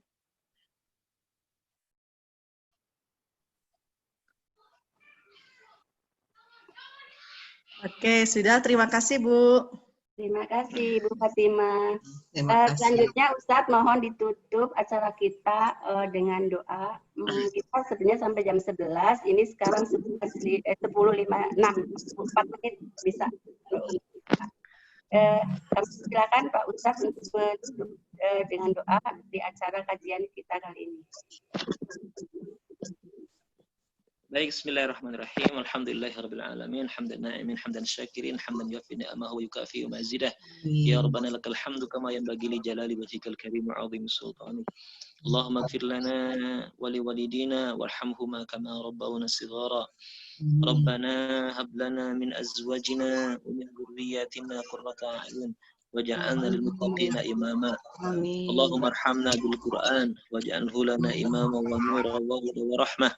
Allahumma dhakkirna minhu ma nasina wa 'allimna minhu ma jahilna warzuqna tilawatahu ana al-laili wa atrafan nahar.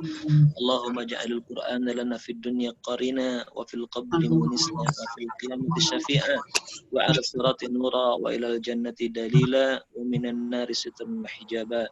Rabbana la tuzigh qulubana ba'da idh hadaitana wa hab lana min ladunka rahmah innaka antal wahhab. Rabbana atina fid dunya hasanah wa fil akhirati hasanah wa qina adzabannar. Wa sallallahu ala sayyidina Muhammad wa ala ali Muhammad walhamdulillahi rabbil alamin. Amin. Bapak dan Ibu, acara kajian kita pagi ini sudah selesai. Semoga apa yang telah kita ikuti bersama dalam majelis ini menjadi amal soleh yang bernilai ibadah bagi kita di mata Allah Subhanahu wa Ta'ala. Amin ya Rabbal Alamin. Kita tutup acara ini dengan bacaan hamdalah. Alhamdulillah. Terima kasih banyak. Mohon maaf Pak Ustadz kalau ada salah-salah di kami. Mohon maaf Ibu Soleha. Kalau ada kata dari saya yang kurang pas, yang ada kesalahan, mohon maaf datangnya dari saya.